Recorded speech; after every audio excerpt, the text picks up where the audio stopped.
All right. So my name's Eric Uchbar. If you don't know who I am, I'm a real estate agent out of Keller Williams Greater Metropolitan. I've been an agent now for going on 16 years. Started off when I was 19 years old. I'm also the productivity coach, and I also do a lot of real estate investing as well. If you are looking to know more about productivity coaching, what it looks like, we've got a couple different programs that we currently have, and we're launching a new one as well. So if you do want that, I'll go ahead and type in my phone number in case anybody wants to shoot me a text. A second here.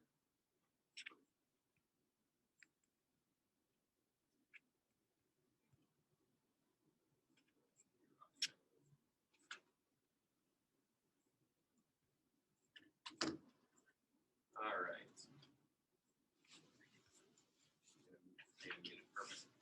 All right.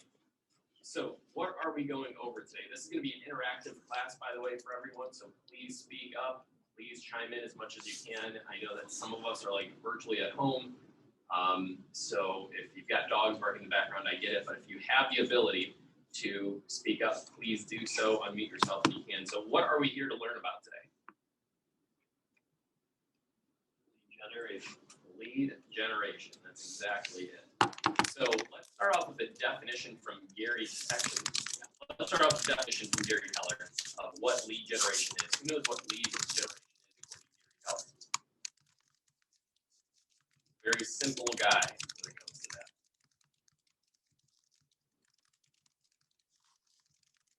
Let's start off with what you guys think lead generation is. Growing your business and new clients to possible buyers or sellers. That's it. That sounded like Rudy Jones. So that's exactly it. Thanks for chiming in, Rudy. And that's very close to Gary's. Gary says pretty much anything that creates a lead. Too often we think that lead generation is specifically like you've got to call so many people or you've got to door knock or something like that. So I want everyone to participate in this if you can. Either raise your hand. Actually, how can we do this? We can take a poll. Can we not? Polling. Add a question.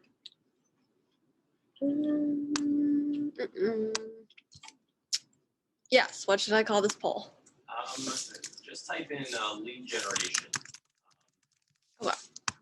Now, before I announce the question to Carrie, I want everyone to write down, if you can, type in your notes, whatever you're doing here. When I say lead generation, do you hear an obligation or an opportunity? And if you can just have that as the poll, Carrie, obligation versus opportunity. There's no right or wrong answer. But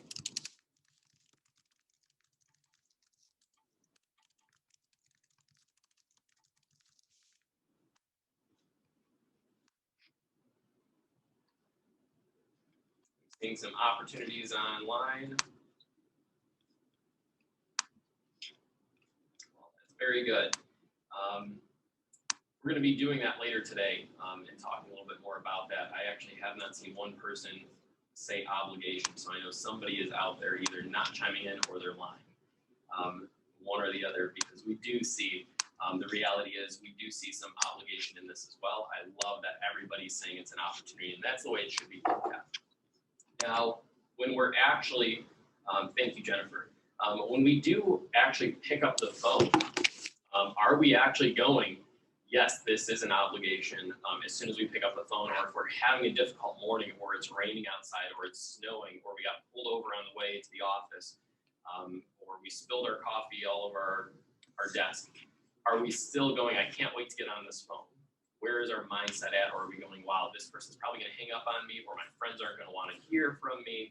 All of those types of things are going to potentially come out. So we need to consider that and realize that those are real obstacles, which we'll talk a little bit more about later today. But back into Ignite, I want to hear from everyone. I know Mike talked about the daily 410s. Who can tell me what the daily 410 is?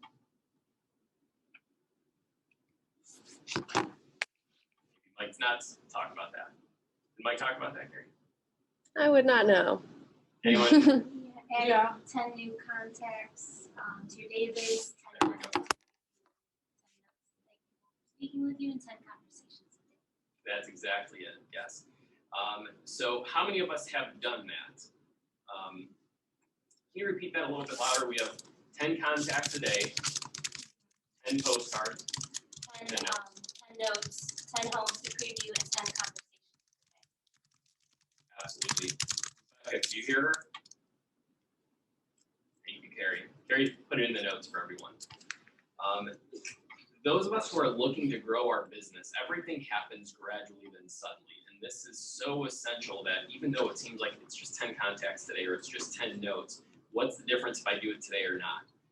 We've had a lot of breakthroughs in coaching when people realize it's not about the actual result that we go after. It's about who we become. And I know that sounds all esoteric and stuff, but it's really the reality. We see a breakthrough when we can end the day and go, I actually accomplished what I went out and set out to do. So versus how many of us in the real estate business have gone through an entire day and actually gone home and felt like we actually accomplished nothing. Has anyone been there with me? Absolutely.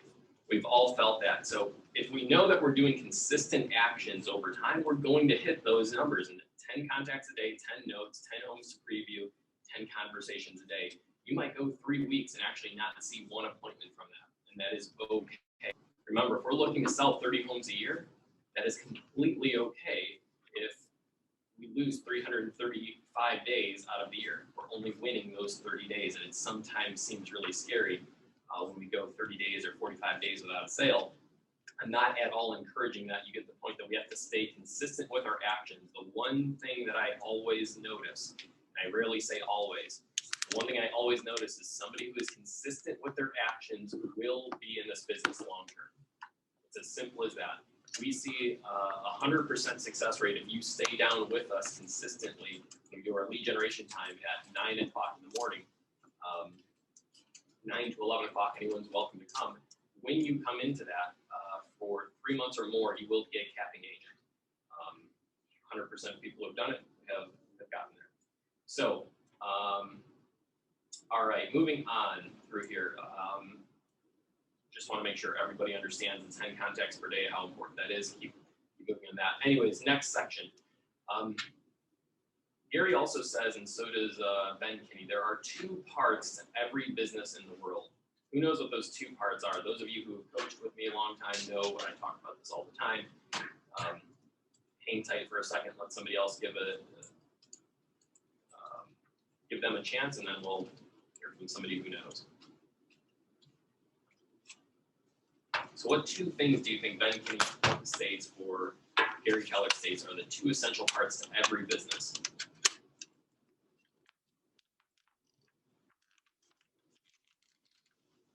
No problem, Courtney. All right, who does know who's coached with me long enough? Running the business. Running the business and working on the business. That's it. So it's actually doing the business and actually getting the business. Now, where do most agents fail? If they're going to fail out of the business, where do they fail out of?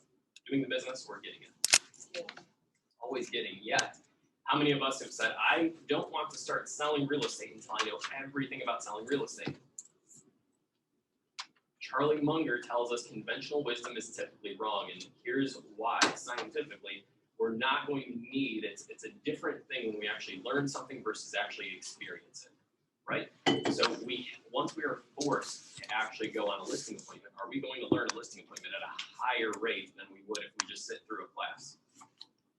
We're going to learn quite a bit through there. Now, I'm never saying go out and just write a purchase agreement without knowing how to write a purchase agreement. We do have to learn, we can practice beforehand, but real world practice is really, really important. So anyways, back to what we're looking to accomplish today. So there's going to be a couple of things. One is, I want to know if everyone actually can chime in on this. Just type it in the chat box. I believe most of us have computers in the room. You can type it in. How many hours per day have you lead generated in the last week? And guys, if you have a 0, that is okay. We just want a starting point of where we're at. So some of us are brand new. Some of us have been doing this for a while. No guilt around this at all. So are we doing 0? Are we doing the last week? We've done 5 hours, 10 hours, 20 hours. What are we currently doing? And if you're in the room, you can chime in again. Everyone can hear you where you're at. David, 30 minutes a day. Ryan, is that 3 to 5 hours a day? That's phenomenal. That's awesome. We've got 3 hours minimum a day. Perfect. One of the coaches that I worked with years ago, his name is Mike Ferry. I worked with his program, if you will, and he would always preach one of the most exciting things is if you have no appointments for the day, your entire day can be done with what? What can you do? Lead generate. So we can lead generate 5, 6, 7 hours a day. 1 hour on weeknights, 6 to 8 hours on weekends. Rebecca, I'm assuming, are you part-time or full-time?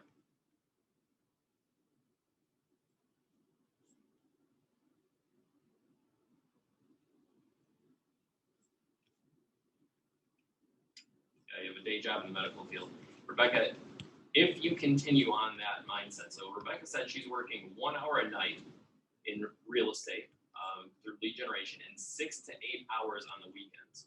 If you continue that, and we're going to talk about the difference between lead generation and lead follow-up, we're going to talk about how, well, I can guarantee you're going to succeed in this business. And thank you. I'm glad that you took the day off to attend the class. It's really important to learn with all the information we have out here for you. So here's the next question. Some of us did not want to chime in, and that's completely fine. I want us all, though, to chime in. What is your goal moving forward from today? Forget what happened in the past. What is your goal starting today? How much time do you want to lead generate per day? If you're intimidated by the 2 hours or 3 hours or 4 hours, that's okay. Start with 30 or 40 minutes. And we talked about, is this an obligation or an opportunity? I'm going to share a story that I had when I came over to the brokerage. Ryan and I and Scott Phillips went out to lunch, and I got along with Ryan really well. And Ryan and I started scripting very early in the morning. At 7:30 every morning, we would script for a half an hour, and then we would get to our phone calls. And the big aha that Ryan shared with me from his coach was, his coach said, and Cole, his old administrative assistant, actually used to do this. They would actually put him in a call booth and put a piece of tape over the door. And he said, his coach told him that if you break that piece of tape, you're not allowed to get the bag that's outside the door. And he said, I want you to think of this. When they did the calculations, after 3 hours of lead generation, he would actually produce about $7,000 of gross commission. Now, very often, if we have actually lead generated for a period of time, we normally see about a 50% effective rate, meaning we're calling for about half the time, and then the other half of the time we're getting distracted by reaching out to somebody else. Oh, there's an email that came in, a text, a call, whatever that looks like. And he said, when you start getting distracted by those types of things, he goes, it's like breaking the piece of tape on the door, getting out of the call booth, and then letting that bag of cash, which was worth $7,000, walk away. Now, how many of us would lock ourselves in a room for 3 hours to just make phone calls if there was a bag of cash of $7,000 waiting there for us? The reality is it's there. All you need to do is go after it and do it efficiently with everything that you've got, and you can actually obtain that. And maybe your rate might be $2,000, maybe it's $1,000, but even at $1,000, that's a phenomenal number to lead generate for 2 to 3 hours. So I want us to change our mindset and make sure that we're looking at the opportunities. So anyways, let's get back to what is our goal for the next week. How many hours are you going to lead generate? If you're full-time in another position, we can still do what Rebecca did and say, hey, I'm at least going to hit it 1 hour every night when I get home from work. You can go ahead and chime in. Go ahead. I'm going to wait until we get more responses in the chat box here.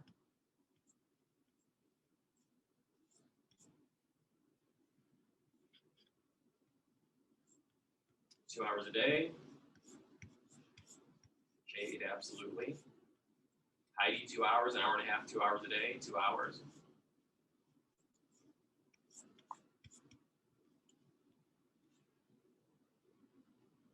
A lot of you are doing 2 hours. We're going to see, and we normally see a boost from Ignite.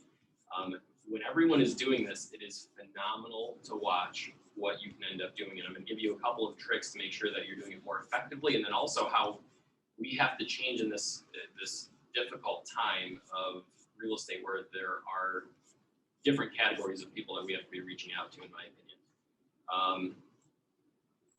3 hours on your off days, full-time, from your full-time job.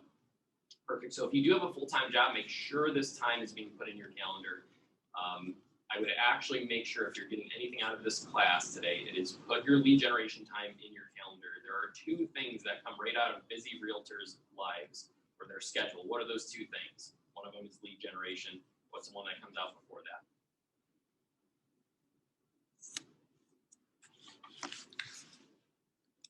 Any ideas? It's actually going to be personal and family time. As you become busier and busier and busier, we're going to see if you have the ability to say, you know what, it's 6 o'clock at night. I really don't know if I should be lead generating. We do have to protect our family time, but everyone that I coach, I want to make sure that they're protecting their family time first, and then second time their lead generation. All right, let's continue on here. So number 3, I want everyone to write down how much business would you like to do this year. I would recommend doing this in I would like to boil it down to units, if at all possible. If you don't have a goal yet, if you're brand new, take whatever you want to make for the next 12 months, divide that by $5,000, and that'll give you about your units. If you want, you can share that. If you don't, that's fine as well. We'd love to see, though, if you guys want to comment in.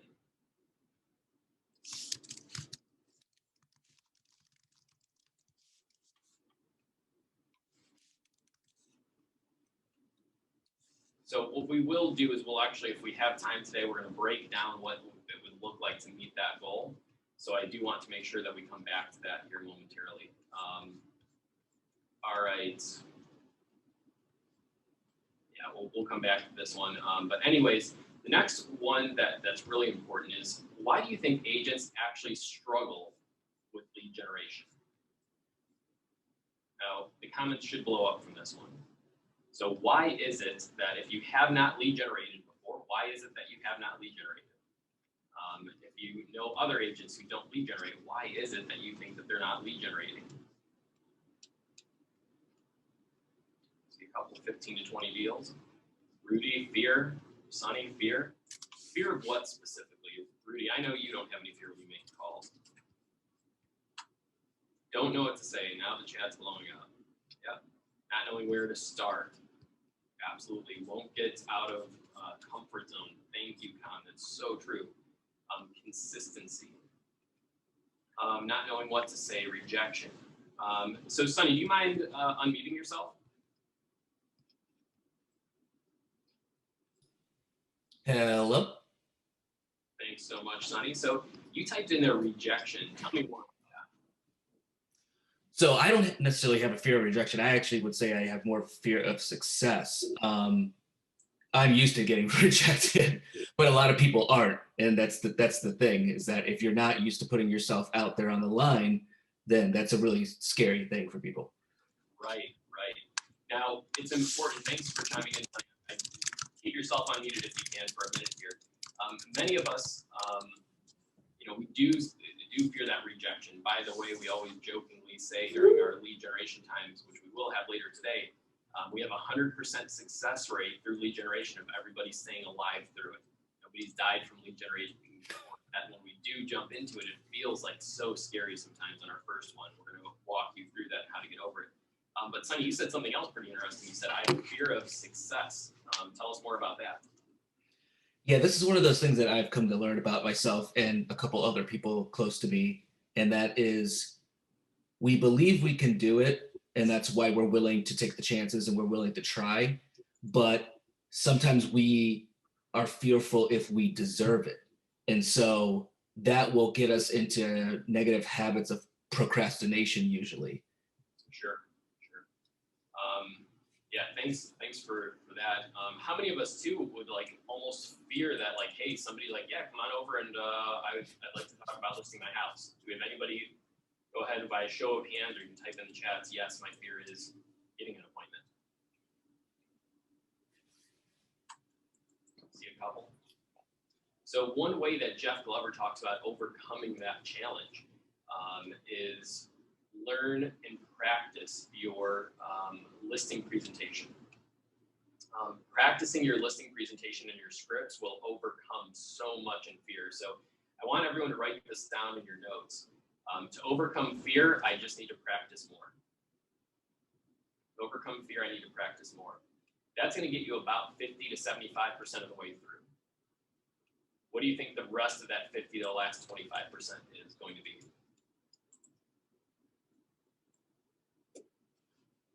It's going to be actually doing it, getting out there and getting the experience. Usually it's going to be your first 1 or 2 appointments are a little bit scary, and then after that it's going to be very simple. The best thing you can do though is seek your uncomfortable area. Seek your uncomfortable area. I would write that in your notes. Find where you're uncomfortable and go to it. You know, Tammy Youngst, one of the Bold coaches, she would always say something that, you know, she had a very difficult time getting into her career. She was a single mother. She had no income. She went into real estate, and she said, I had to feel the fear and do it anyways. And that paid off for her so well. I don't know what her income was, but I'm sure it was well past probably $200,000 for many years. Real estate business happened. Bold coach and all the other opportunities to help others. So, yeah, if you do have that fear, write your listing presentation down. We go in productivity coaching actually what we do at our listing presentations, and we teach it directly to you, so you know exactly what to say. To the point where sellers are not going to ask you how long you've been in the business or how many homes you've sold in the area. I mean, something that I've always specialized in is selling homes all over Ohio, not just in a specific, city. And by doing that, I'm always getting the question, Eric, how many homes have you sold in my location? And we talk about how to overcome those obstacles and objections. So I want everyone to write this down too. This comes from a coach named Eric Thomas. I would look him up on YouTube. He has really changed a lot of people's lives. And this is what he says: when our energy is low, we are focusing on the obligation, not the opportunity. So if we are worried about rejection or failure or any of these items, we have to remember all of a sudden we're on obligation. Remember when we started this, everyone said, no, when I hear lead generation, I'm on opportunity. All of a sudden we go to pick up our phone and we think rejection, failure, fear of success, fear of not knowing what to say, consistency. All of these things that everybody typed in there. Let's go ahead and address a couple more of these. So I heard a lot of fears. Was there any fear that we didn't already talk about? We had, let's see. Sonny, we already talked to you. Rudy, go ahead and unmute yourself. Was there any other fear that we didn't talk about?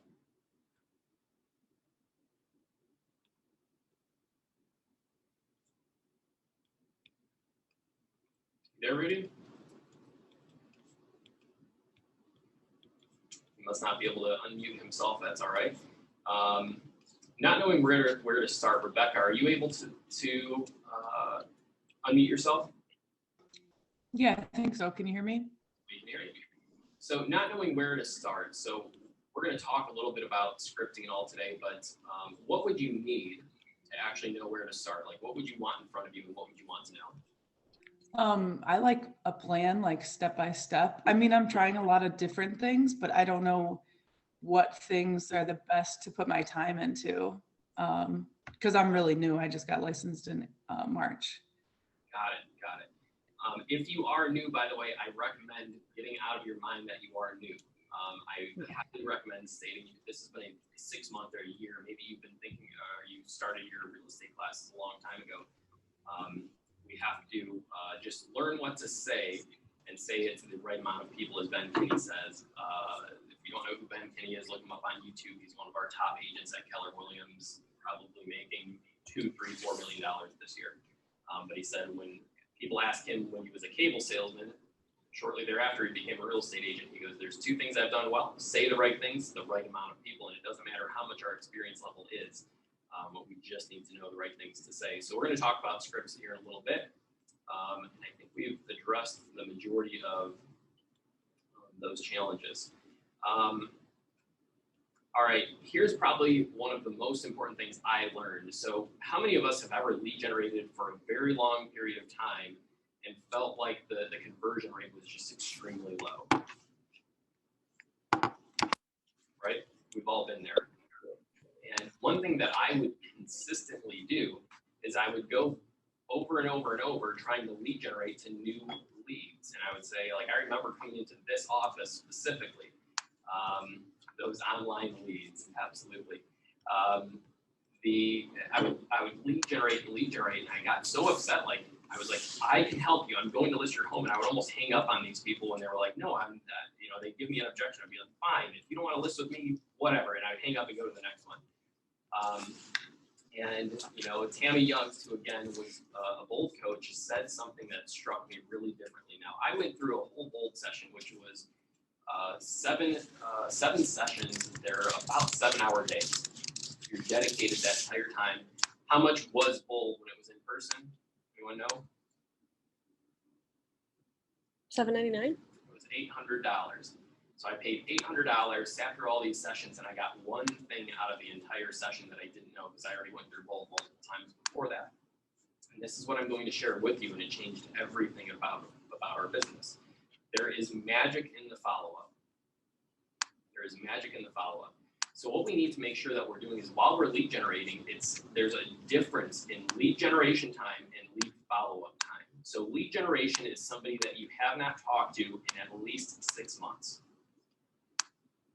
Now, if many of us are struggling with conversion, this is what's going to be changing a lot for us. Lead generation is, again, somebody we haven't talked to in 6 months. Lead follow-up are the conversations that we have had recently of somebody that we have talked to in the last 6 months. Now, lead generation is where we get our leads. Lead follow-up is where we get our appointments. Which one is more fun to do? Lead follow-up by far. You can take a cold lead that hung up on you, and we've done this multiple times. A cold lead that's hung up on us, and they've said, hey, my kid's coughing in the background, they're super sick, I need to go attend to them. The next time you talk to them, you can call them, and chances are they're not going to remember who you are, right? Yet if we say, hey, I was calling back, I know last time we had to jump off the phone because your kid was sick, he was coughing in the background, how's he doing? All of a sudden, what's that lead feel? That you know who they are. They're going to now all of a sudden pay attention. So we always talk about how important lead follow-up is, and I'll give the example of that. If any of you went ahead and met me at a restaurant randomly, or met someone at a restaurant, how many of us have lost or forgotten their names within the first 10 seconds? If you're anything like me, I have, right? I don't care who it is. It could have been somebody that could have been somebody that would have been selling me a car I needed the next day. I would have potentially forgotten their name right away.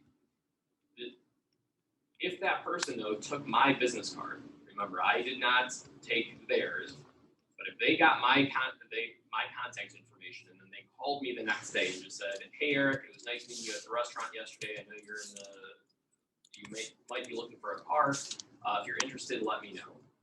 I'd be happy to have that quick conversation with him, get off the phone. Still probably forgot his name.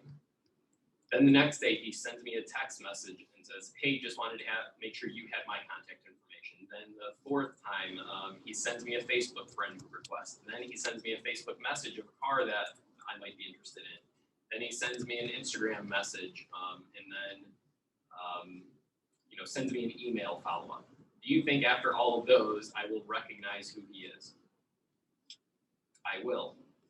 Not only that, my phone's probably going to as well. When my phone rings, it'll probably now show up with maybe Brian Smith, right?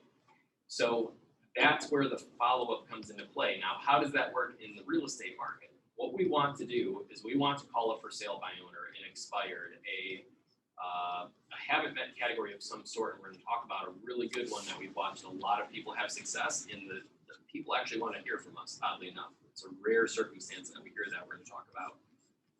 But after the 5th, 6th, or 7th phone call, you're going to start picking up and know that we're a realtor. Right there, every single person knows about 2 to 3 realtors. We just need to be in the top 3, and then we can push for that top position to become their realtor. I could share stories of times where plenty of people have said, Eric, I already have my realtor, I'm all set, not interested. And 3 months later, they're going, I always told you, Eric, if I was going to list my home, it was going to be with you. If we have time, I'll share a couple of those stories later on.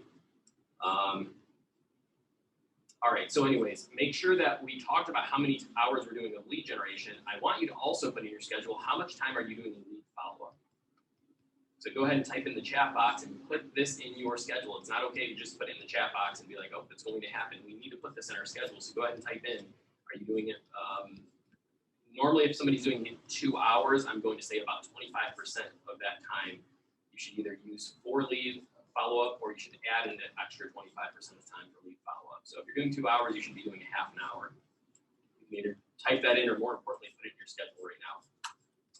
We're going to keep moving on. You can keep filling up the comments here. We already talked about this in general, but I want us to write this down specifically.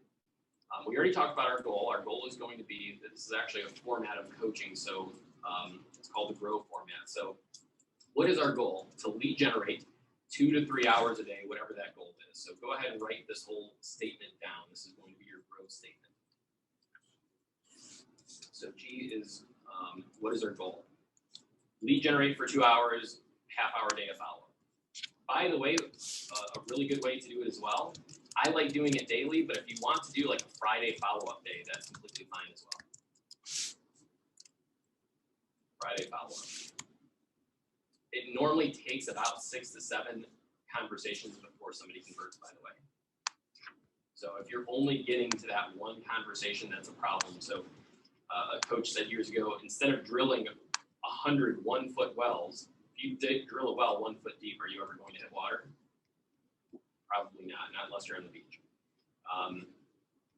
If you drilled 10 100-foot wells, you're going to hit water in almost every single one of them. So the point is, drill deep with these clients, not just have a bunch of clients. All right, so our growth statement. So what is our goal? Everyone wrote that down.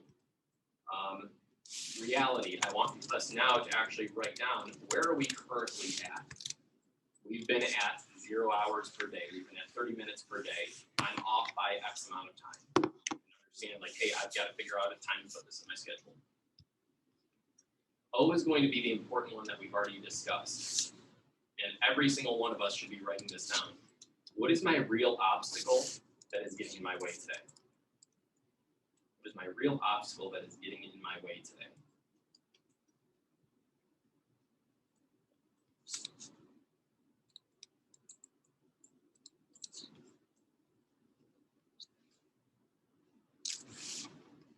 So this could be, like we said, fear of not knowing what to say. Really simply, we can figure out what we do need to start saying. You know, we've got a phenomenal training page. We've got all sorts of scripts online. I mean, there's any scripting online to Mike Berry to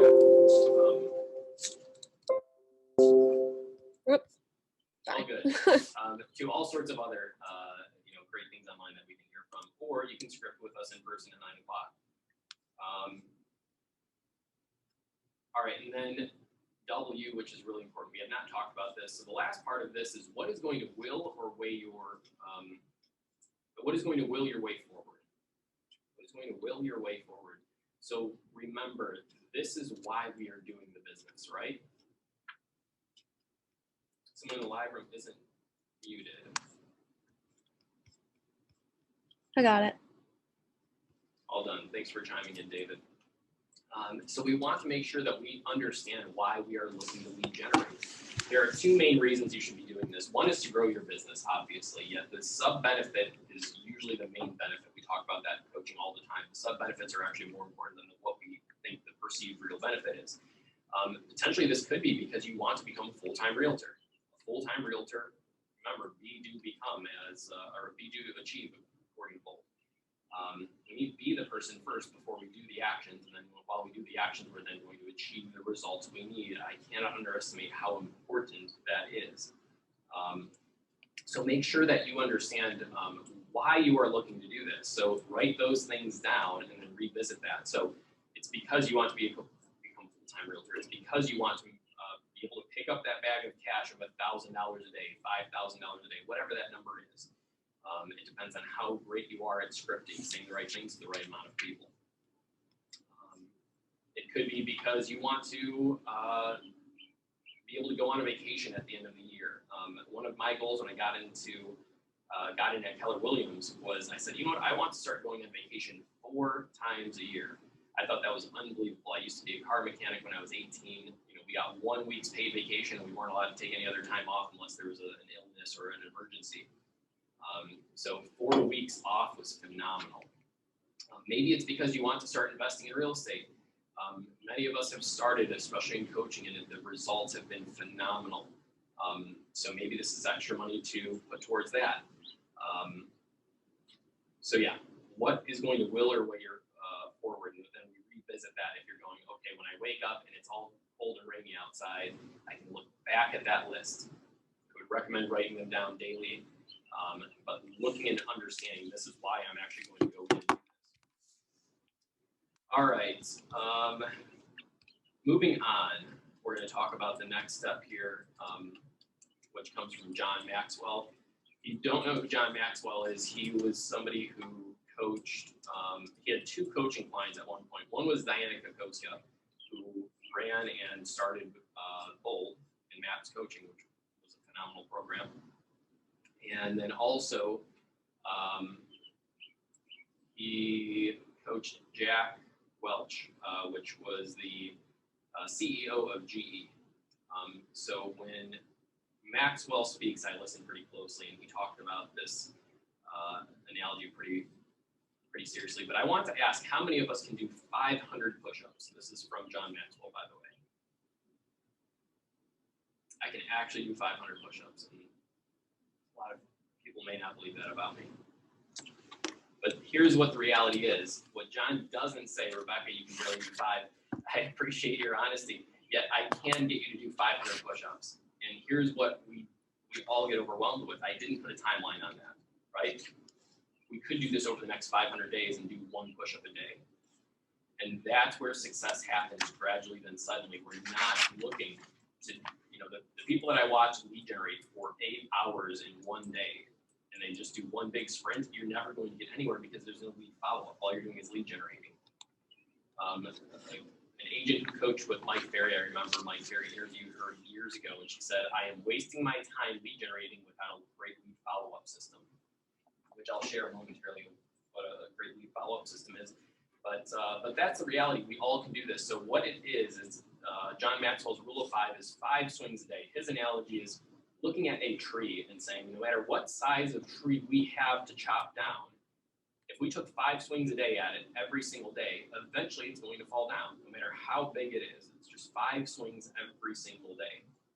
Remember, things either grow into chaos or they grow into order slowly over time, but don't try and be the overnight success and try and do a ton all in 1 day. Your goal should be lead generate for the entire year, not lead generate for 8 hours tomorrow. You'll get a lot more from lead generating over 365 days.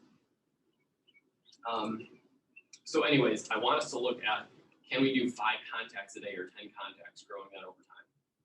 All right, moving on. So how are we lead generating today? And we've added another category in here. So I'm going to ask everyone to write these down, and then we're going to do a rating on these. So number 1, and actually, Carrie, would you mind actually doing a poll on this? I'm not sure if I can figure out how to do polls, so maybe if people type in the chat. Perfect. You can just type it in on the chat once we're all done here. So the number 1, I shouldn't say the number 1 way, these are not your advice, just ideas. One way you can lead generate is going to be sphere or networking. Be the source of the source is what we call it. So sphere or networking. Number 2, which people think is the same thing and it's different, is your database. Number 3 is going to be your open house. Number 4, you have for sale by owners, expires, withdrawn, and the new one that is working really well that people actually want to hear from you is for rent by owners. Come back to each of these categories here momentarily. Number 5 is client events.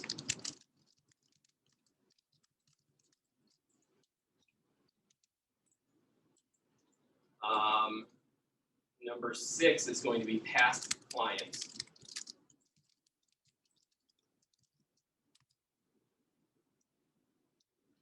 And number 7 is going to be purchased. Now, if you've been in the business for a while, if you're coaching with me, I'll challenge you on this from time to time. With past clients, that's why agents do so much better their second year typically than their first year, because they have past clients to actually refer business to them. So what we want to do though with past clients though is if you have past clients, you need to reach out to every single one of them and ask them if they are looking to buy, sell, invest in real estate, or who do they know looking to. Notice I didn't ask, do they know of someone? I asked, who do you know looking to buy, sell, or invest in real estate? All right, so let's go back through these and actually explain what they are and how they can be successful. We've got agents out of this office at doing one of these at a massive level that's doing fantastic things. So I love that we can actually see examples right within our office. It's rare that we can do that in the industry. So anyway, sphere and networking, what's that look like? So your sphere and your network are going to be people that you know and you consistently talk to. I would call it an informal database. You're consistently calling them, texting them, reaching out.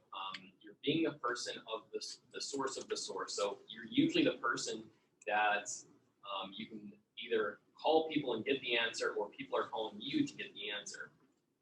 You do want to talk to, for instance, probably 25% of my business today comes from one investor that I've had a long-standing relationship with.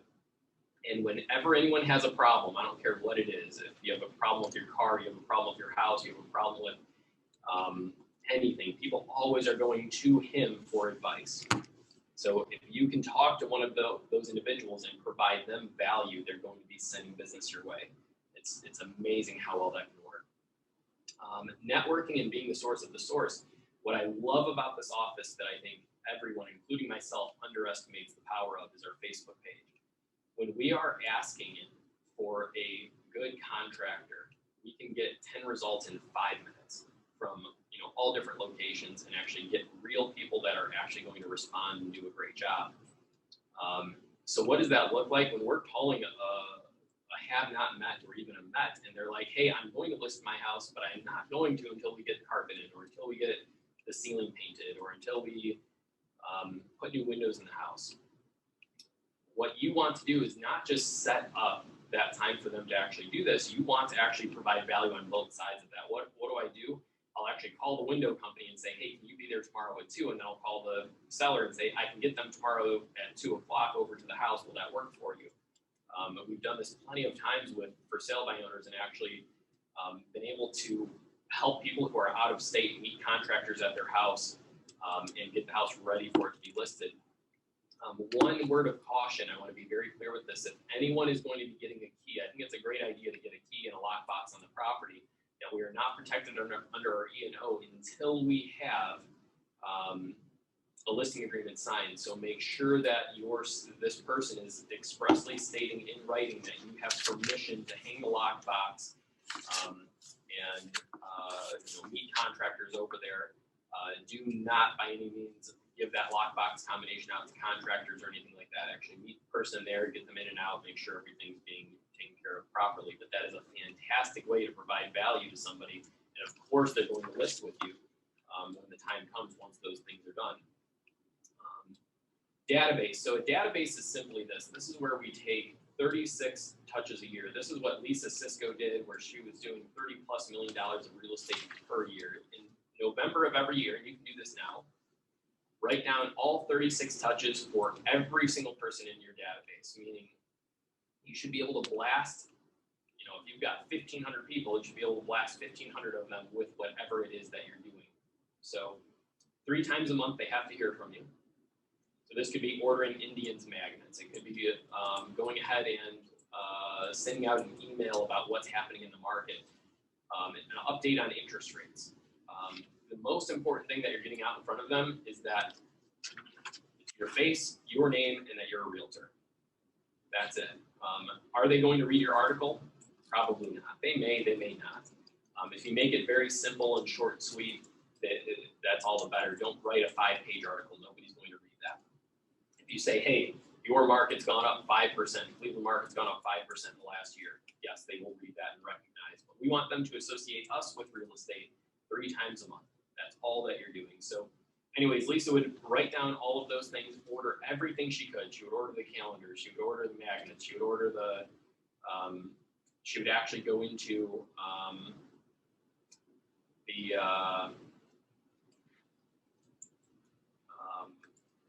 trying to blank on the newsletter. She would have all of those things drawn up and drafted in November, so that way as soon as that time hit, she would be ready to hit send and put them out in the mail, whatever she needed. All right, number, let's see, 3 is open houses. So how do we do open houses today with all this chaos going on in the market, where we list a house on a Friday and Friday night it sold for $40,000 over asking? Pretty simple if you can get in touch with the realtor prior to, and it works really well. We've had our last open house, we had over 60 couples, so that's over 100 and some people come through the house. There was actually a line down the sidewalk. It's incredible. So what do? You list the house typically on a Friday. You don't allow anyone to show it on Friday night, Saturday, until Sunday at the open house. This forces everyone through. You're going to get over asking offers because everyone is under the assumption that it's going to be a high priority. And some people go, well, Eric, doesn't that discourage some of the buyers? Yes, it will, but it's not going to discourage the high offers. There are still going to be people that are just like, I need to buy a house, I'm going to do it. What can I do? We ended up getting on that house, I want to say it was over on approximately $200,000 house. It's about $50,000 over asking. And I bet you a lot of that was due to that. So the buyers coming through the open house, how do you actually convert them? The number one thing you can do is get their contact information, right? And it's important to the seller that you do get their contact information. That way we know who is in the home. One way we do this is we actually will hand over our cell phone and say, do you want more information? You can log in on the cell phone. Another way you can do this is if you're not comfortable handing over your cell phone, just go ahead and type in and say, hey, I'm going to register you. What's your name and phone number? I'm sending you a text to register you. The seller has requested us to register everyone. You can do sign-in sheets. The challenge that I've seen with sign-in sheets, typically people are going to write their names and you can't even read what they're writing. So I challenge around that a little bit, but when you send a text to them, they can't give you a false text because you're going to know immediately that, hey, it bounced back, give me another number. What do we do after that? Go ahead and type in a hot sheet. If you don't know what a hot sheet is, look it up in the MLS. It's right on your homepage, and what it does is it auto refreshes. We have a lot of agents doing this. Actually, I was just talking with John yesterday or Monday about this, and how easy it is if you skip 3 or 4 days looking for a house for a client. You can just click and it updates all the brand new searches of whatever's happened for their home, right? One of the questions we get, Eric, people ask is, Eric, how often should I follow up? The answer is however often you feel you need to, but when you click that hot sheet, it's going to say, you haven't looked at this hot sheet in 24 hours. Here's everything that's changed in 24 hours. And you're going to be able to say, hey, here's a new active listing. And then you text that open house contact, even if they say they have a realtor, unless they're signed exclusively, we ask, do you have an exclusive agency? If they say, no, we don't, or I don't know what that is, then they don't have a realtor. They're open for you to help out and see if you can help them out with a house. So all you do is you text them, hey, there's a new house at 123 Main Street. I'll be in the area tomorrow at 2 o'clock. Would you like to see it? It's unbelievable how well that can work. All right, moving on. For sale by owners, expired. For rent by owners and withdrawns. So expireds are low. You can still do them. There's just fewer homes expiring. The ones that are expiring for odd reasons. Or I should say not odd reasons, but there's a reason why people are not wanting to buy those homes typically. Old expireds are good. Expireds from 2 years ago, you can call them up and say, hey, the market's doing better than ever. Your home may be worth more than what you're expecting. Would you like a free price analysis? Pretty simple. For sale by owners, are a little bit of a challenge right now because they are overwhelmed with people calling them. Your biggest value to them is being able to show it to 30 people in a day. Where a for sale by owner has to take off work, meet them in the evenings, field 100 phone calls. Like it's insanity to list your home for sale by owner right now. You are missing out on so much money. It's ridiculous. So that's your main value with them. For rent by owners, what I love about them, and we have a lot of agents starting to call on it, is no one's calling for rent by owners. So this is a person looking to rent their home. What do we know about somebody looking to rent their home? They're usually one, an investor, and number two, the home is typically vacant. So if you call these for rent by owners and just say, hey, your home may be worth more than what you're expecting, the market's up, would you like a free price analysis? I'd be happy to swing by tomorrow at 2 o'clock, whatever that looks like, tomorrow at 4. You'd be shocked at how many of them are like, yeah, you know what, it actually would be worth actually having that conversation. Now, if the home is occupied, or what I like a lot about this is usually not only does an investor have one property, they usually have several. And they go, you know what, this house I want to keep, but there is a house over at 123 Main I want to sell, but it's got a tenant in there. What's nice about homes with tenants, we're doing this quite often right now, is we're listing them for sale and saying you're not allowed to see the house. Buyers are not allowed to see it. Here's what it's renting for. Here's the statistics about the house. Here it's point of sale violation free. We're going to list it and then no showings until we have an offer in our hands. So we can tell that seller, look, if you know all you're doing is allowing me to market the house, and we don't have to disturb your tenant won't even know that the property is for sale unless they look on Zillow or any other site, and we're getting offers that way. It's a phenomenal way to lead generate and a great way to grow in that industry of investors. And investing is where I started off in the business, and it was hard because a lot of homes were selling 20, 30, 40,000. Now it's hard to get an investment property under 80, 100, 110. Rebecca, that is exactly how I'm about to do a listing for a triplex. Yep. Yeah, we don't want to disturb the tenants. We put that in the MLS. Do not knock on the doors. Don't ask the tenant anything. And we've actually been pretty successful. Tenants haven't known anything about it. Something else that's pretty neat is sometimes the tenants, if you do want, we're actually doing one right now where the tenant's actually buying the house. We're getting the full commission on both sides. So consider that as well. You can either do a purchase through what's called divvy. That's a whole other conversation we would have to have. Or number two is you can just get them traditional financing. I would flip that actually, do traditional financing than divvy. All right, client events. How are we doing client events during COVID? Pretty simple, we're doing Zoom sessions. There's actually an agent, I'm not going to name the agent, but they continue to do client events. The agents on this conversation or in this Zoom, they continue to have conversations with their close met group, and if only 4 or 5 people, we cross-referenced about $50,000 in commission in 1 year from that group of individuals. And all they did was once a month go out to eat, typically with that group. They would reach out to them and just enjoy a conversation. It wasn't about real estate all the time. With your close-knit group, people know what you do. So if you want to go down that category, go for it. Actually go and reach out to 5, 10, 15 people. But the one recommendation I have for client events, and don't think like we're renting out a movie theater. You don't need to go massive like that. You just need 10, 15 people, maybe 2 or 3 groups like that.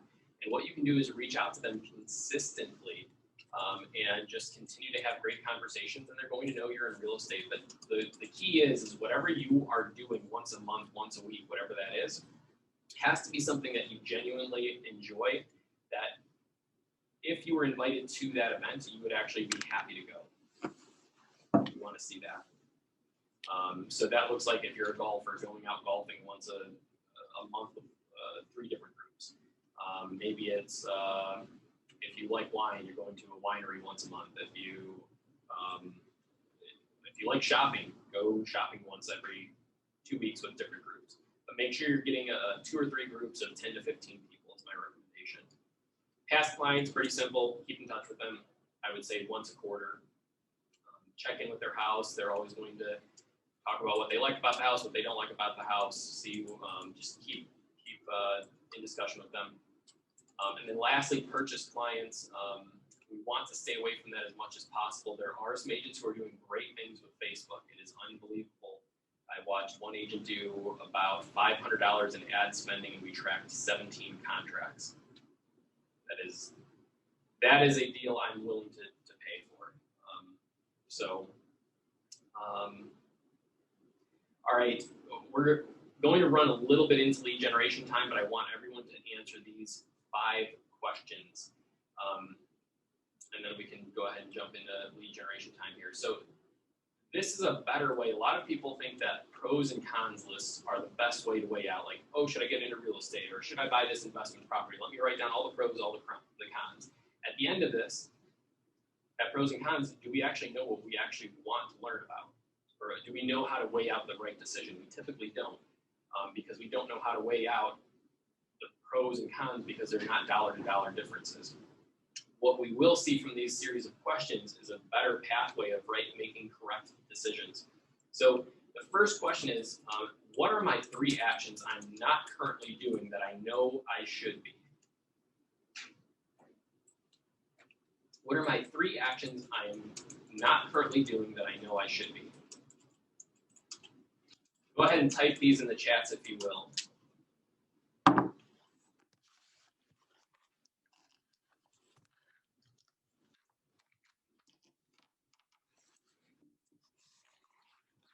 Lead follow-up, Carol. Absolutely. What else? What are some other actions that we should be doing that we currently are not? Sunny, follow-up. Socializing more. Dedicating time to lead follow-up. That's really important. Like, just dedicating the time. If any of us are struggling in any subject, just dedicate the time. Put it in our calendar. Time blocking. Perfect. Consistent follow-up and script practice, and then we have practice here. Absolutely. All right, now the next question is going to be, what is the pain of taking these actions? And this is why we think we don't actually take the actions. I'm going to share with you why it's actually not. It's deceiving. But why is it that, what is the pain of taking these actions?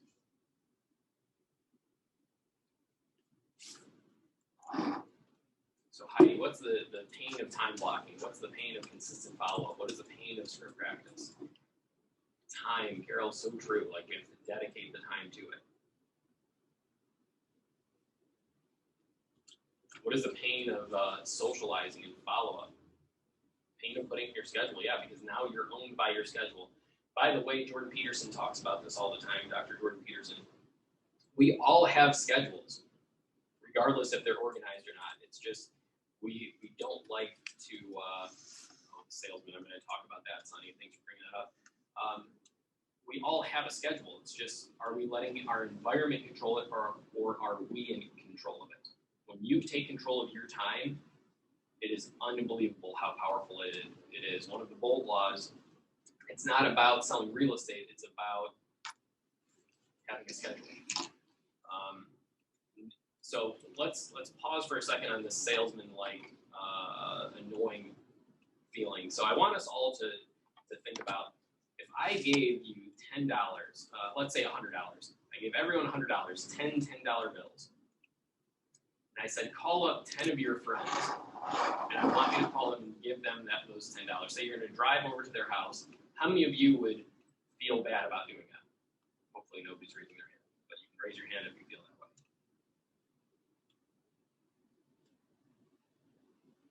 Good. It wouldn't be that hard. Yeah, go ahead and chime in or raise your hand if I said you have to, instead of give them $10, I'm not giving you any money, you actually have to get $10 from them. How many of you would feel fear around that? I'm seeing hands raising in the room.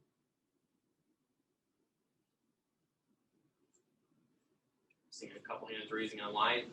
That's the difference when we're lead generating.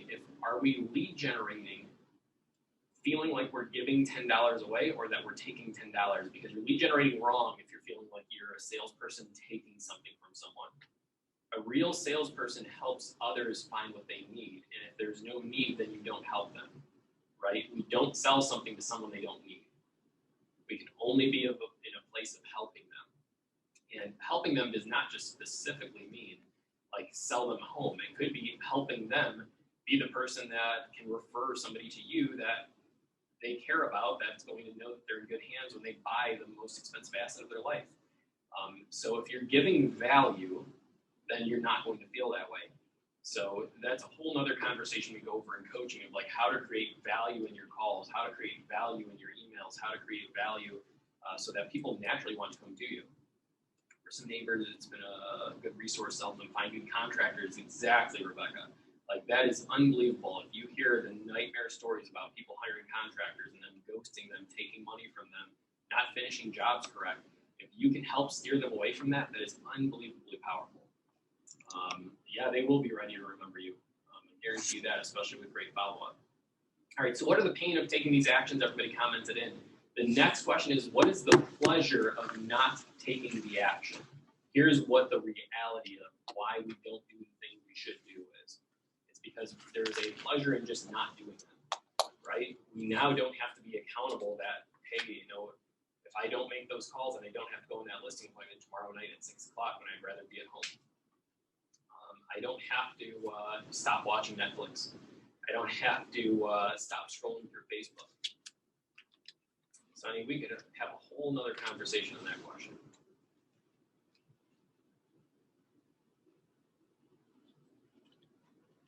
Every industry, by the way, has a challenge out there. And I will say the real estate industry, what's the number one complaint of the real estate industry? A lack of communication. If this were like contractors talking, they'd say, why are all realtors like so bad at communicating with their clients? So if you can stand out in that way, that is a huge difference. All right, so what is the pleasure of not taking action? So what else, what do we have? What is the pleasure of not taking action? What are some ahas that we've got from that?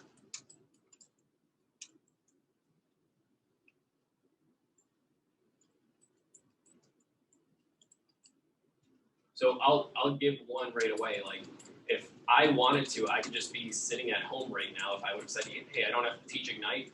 I could be at my house with my wife just cooking breakfast. So that is the pleasure of not taking the action of coming in and teaching Ignite. What is another example of why we're not doing these? What is the pleasure of not taking action?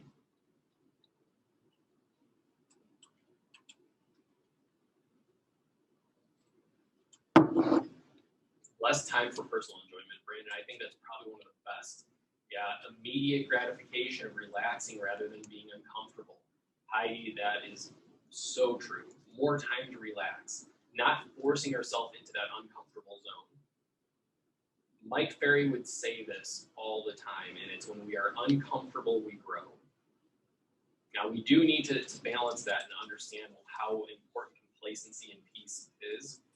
I talk about this often in coaching, yet we have to understand where we are on that balancing beam. Are we way on the one side or way on the other? If your business is not where you need to be, then you need to get uncomfortable. Simple as that. We need less time to relax, less time for immediate gratification, and we need more responsibility. So what is the cost of non-action? Number 4, what is the cost of non-action? So great question that I had come from Ryan Young's coach when I talked with him. He said, Eric, he goes, how many homes can you sell per month? Whoa, that's a good question. So I want you to ask yourself that. How many homes could you sell per month if you were being as efficient as possible? Is it 1 home, 2 homes, 5 homes, 10 homes, 20 homes? And then multiply that times 5,000. So if you're saying, hey, I could probably sell 5 homes a month. There are people on this coaching session right now that I can tell you would have underestimated what they could have achieved, and it's phenomenal to see their numbers that they've had. So whatever those numbers are, I promise you with time you can get them. But if you're saying, hey, I can sell 5 homes a month, that's $25,000 a month. What would that do for you? That's the cost of non-action, right? With that, power begets more power, powerlessness begets more powerlessness. We understand that there's a whole nother, what's the word I'm looking for, hockey stick curve that comes with that. When you're selling enough to get 5 homes a month sold, there's all sorts of other opportunities that open up to you. Anyways, what would you gain if you did take this challenge on and turn your shoulds into musts? That's what Tony Robbins talks about. Everything changes when we change our should statements to I must statements. So what would you gain? Go ahead and type in, like, what would you gain? Maybe you would become full-time in real estate. Maybe you would buy a boat. Maybe you would buy a car. Maybe you would take a 2-month vacation. Maybe you would pay, I just had somebody say they would pay for their niece's, Carol, what would more money get you? Somebody would pay for their nephew's college, but that was pretty impactful. Donate to charity. More time with my husband. Quit my nursing job. How many times I've had people be able to come full time? Absolutely. Help family members vacation. Carol, those are really impactful too. Like when you're talking about donating to charity, it's one thing because when we donate to charity, we feel great. Yet when we see the impact on others' lives, when we can actually affect somebody, and I heard of somebody not too long ago, a leader in our company that gave a check for $7,000 to a friend that was in need. I thought, whoa, how, the old saying that we don't know what we need until we actually need it. That there it is. Like maybe we don't need an extra 10 grand, but maybe somebody else does. So that is our responsibility to take that on. First, a hot tub, absolutely. Nothing wrong with that. Then investment, vacation, home travel, absolutely. Those are memories. I was just talking with a coaching client yesterday. As we achieve our goals and get closer to our goals, each dollar becomes less valuable and each memory becomes more valuable. How important that is. We're all going after more money typically. We understand that we're going to be able to get more experiences. Kobe Socher talks about how he envisioned him and his wife going out and getting a BMW convertible when he was living in his parents' basement. And he wanted that experience to drive the car home. And that was what he focused on. And if you know Kobe's story, he's been able to do a lot more than just buy a BMW convertible. So that's the cost of the cost of actually doing it, or I'm sorry, what we get for doing it, the value of doing it. So we need to focus on that and understand we are often just looking at the wrong side of that table here, and we need to be focusing on that last question. Anyways, we've got about 47 minutes left. And what we're going to do, and I'm watching here, Carrie, how many people are on with us? 23. 23 people in the Zoom room. So they will be going into breakout rooms where just like on Monday, they'll do script practice for 15 minutes. We've been using the Ford script, which is family, occupation, recreation, and dreams. You got it. And then for the remainder of the time up until 11, we will be making phone calls. And then everyone, just a reminder, be sure to also join us on Friday because Shoshana will be talking about your database. Yeah, Shoshana, the social team has done fantastic things. Now, we've got 23 people. I know we've got all of your names in our Zoom session, so I'm going to ask that every single one of us makes the calls today. So I'm going to be jumping in from Zoom session to Zoom session. I'll be calling along with you. We've got a room full of agents right now that we're also going to be calling with. We can all make these phone calls. I know it's a little bit uncomfortable. I can walk you through it. Shoot me a text. My number's in here. If you're like, hey, Eric, I'm just a little bit nervous about something, whatever it is, we'll get you through it. We used to actually close the doors downstairs in coaching and actually like say, all right, we're all doing it. I want us to think about that right now. Like, imagine your door is closed. You must make these calls. Change your shoulds into musts. Thank you, Carrie, for getting it at the bottom there. So yeah, let's go ahead and jump into our breakout sessions. Again, I'll be jumping in from room to room. I'll be helping out, and I'm also going to be making phone calls myself. I'm calling for rent by owners, but if you want to call your database, your spirit, do whatever you can, and let's see what we can do.